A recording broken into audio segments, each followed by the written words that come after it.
días, buenas tardes, buenas noches. No sé a qué horas están prendiendo esto o viendo este video. Mi nombre es Alejandro Falla. Yo soy socio senior del estudio Bullard Falla Escurra Más. Soy profesor de Derecho de la Competencia hace algunos años de distintas universidades, de la Universidad Católica, de la Universidad del Pacífico y la Universidad de Piura. Soy además director de la Maestría de Propiedad Intelectual y Competencia de la Universidad Católica. Bueno, a ver, en términos de su entrada en vigencia, primero hablemos de la entrada en vigencia de la norma. La entrada en vigencia de este nuevo régimen, la verdad, ha sido, diciéndolo decentemente, bien accidentado. De hecho, he pasado, ya me daba vergüenza, sentía demasiada vergüenza cuando tenía que responder a la pregunta de algunos clientes o de algunos estudios de fuera del país que preguntaban directamente por cuándo entraba en vigencia el régimen. La verdad es que ha sido tortuoso este proceso, ¿no? Como mencionaba, el DU tenía la ventaja de señalar una fecha específica de entrada en vigencia, marzo de una fecha determinada, pero este proyecto que se introdujo en el Congreso, que supuestamente buscaba adelantar su vigencia, terminó complicando todo y demorando el proceso que supuestamente buscaba adelantar. Y eso porque la ley aprobada por el Congreso no te establecía una fecha fija, una fecha determinada, sino lo hacía depender de varios eventos, de tres específicamente. La ley fue aprobada y la vigencia dependía, uno, de que se aprobara un reglamento, dos, que se adecuara la organización interna del INDECOPI, y tres, de un plazo final que se contaba desde el último acto. Y bueno, lo que hemos visto es que esto ha venido por X, Z razones, siendo demorado, y no había los agentes económicos, los abogados, no tenían claridad, no había certidumbre respecto de cuándo entraba en vigencia. Pero bueno, después de todo este confuso y tortuoso proceso, hemos llegado a una fecha, esto ya entra en vigencia en junio, el 14 de junio, y la entrada en vigencia de la norma genera varias consecuencias en lo inmediato. La primera es que todas las operaciones que se cierren luego de esta fecha quedan sujetas a la obligación de notificación establecida en este nuevo régimen. La segunda consecuencia es las que se hayan cerrado antes de esa fecha no están sujetas al régimen. Y por lo tanto han quedado consolidadas y no existiría forma legal para reabrirlas. Bueno, esto es así en el papel. Alguien para respete que conozca la Constitución debiera ser así, pero existen, digamos, ruidos generados por algunas decisiones judiciales recientes donde de pronto abre la puerta a discusiones futuras respecto a la posibilidad de cuestionar operaciones ya cerradas. Ahora, el tercer capítulo, la tercera consecuencia es, bueno, ¿y qué pasa con las operaciones que se han quedado en el medio? ¿Qué pasa con las operaciones que de pronto tienen un MOU cerrado firmado, pero que no han concluido con todas las condiciones necesarias para el cierre, que están en el medio, ¿no? Con algunas condiciones satisfechas, pero algunas pendientes. Esas operaciones habrá que ser analizadas caso por caso para ver si están o no en la obligación de notificar. Habrá que analizar, deberá analizarse cuán importante es lo que ha quedado pendiente,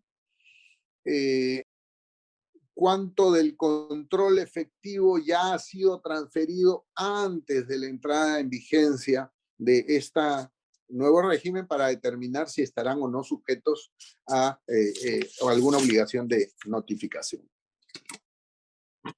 Ahora, en términos de repercusiones, que es la pregunta, ya es la vigencia de la norma y las repercusiones que este nuevo régimen va a tener.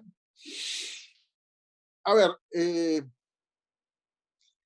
para decirlo el simple, el mundo no será igual. El mundo será completamente diferente al mundo en el cual hemos vivido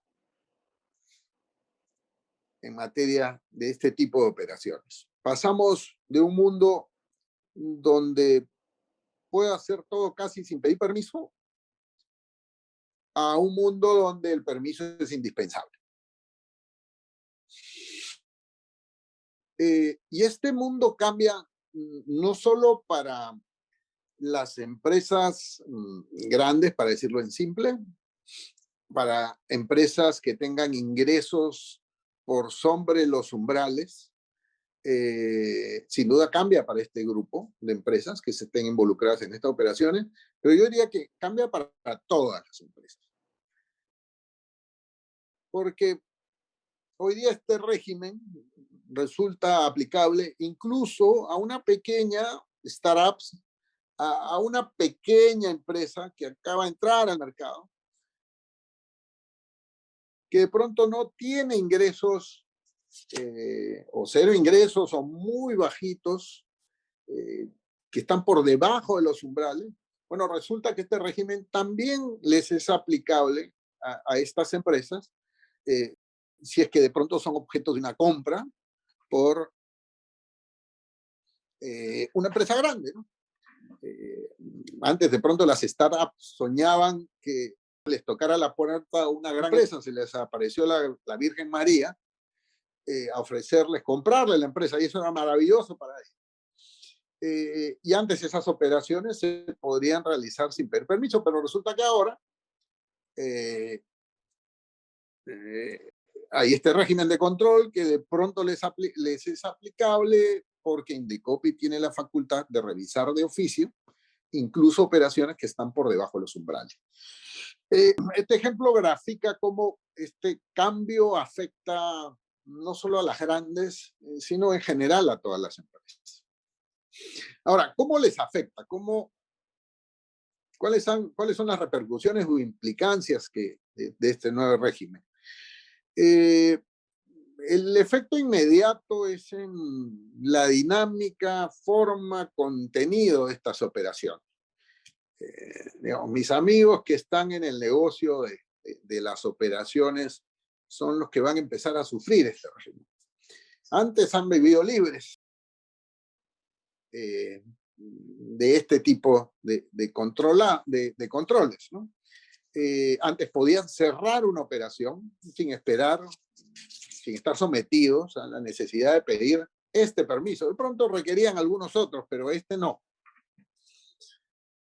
Bueno, resulta que ahora estas operaciones no van a poder cerrarse si no cuentan con el sello de aprobado otorgado por la autoridad. Incluso van a haber operaciones que no se van a poder realizar pese a los deseos de los involucrados. La forma de las operaciones ahora se va a volver un poco más compleja porque hay que ponerse a pensar en el diseño de las operaciones Bueno, ¿qué pasa si la operación, primero hay que pensar si la operación debe o no pasar por este régimen de control? Eh, ya vemos que los umbrales de poco ayudan, porque Indecopi tiene la facultad de mirar operaciones incluso por debajo de esos umbrales. Si es que hay que notificarla, bueno, hay que pensar desde quién va a notificar, cuál de las partes lo tiene que hacer. Pero hay que pensar también en qué pasa si es que la operación es objetada o es condicionada. ¿Qué va a pasar con el negocio? ¿Qué pasa si es que la autoridad ordena una desinversión, ¿no?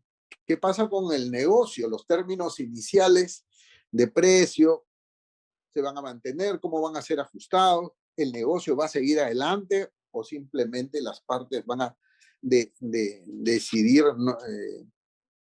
no seguir adelante con el negocio. Eh, este régimen va a afectar el proceso y diseño mismo de todas las operaciones. Y va a forzar a un trabajo más multidisciplinarios. De pronto hoy día los grupos o los abogados que trabajan en operaciones miraban con desprecio o ni siquiera miraban a los abogados que veían temas de competencia. Bueno, ahora resulta que van a tener que trabajar con ellos necesariamente desde las etapas iniciales de estos negocios para determinar cómo este régimen afecta o no afecta la operación que quieren realizar.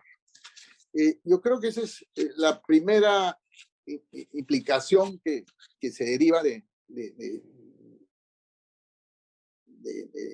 la vigencia de este nuevo régimen. La segunda implicación, yo diría, ahora hay que pensar en el riesgo regulatorio. Mis amigos que estaban en operaciones, de pronto ni siquiera consideraban o analizaban la posibilidad de un riesgo regulatorio, de que un regulador vaya a interferir en su operación.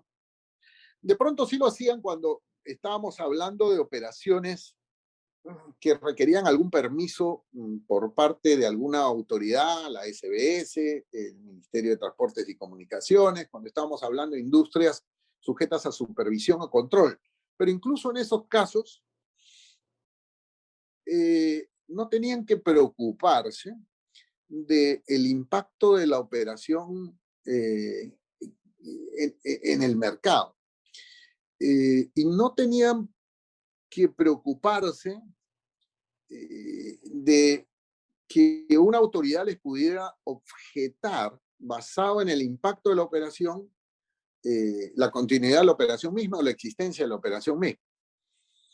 Ahora, la pregunta que van a tener que hacerse quienes están involucrados en esta operación es si es que la operación va a despertar el interés de los políticos, de los competidores, de los consumidores, de los distribuidores, de los trabajadores. Hoy van a tener que preocuparse de si la operación va a despertar el interés de los embajadores.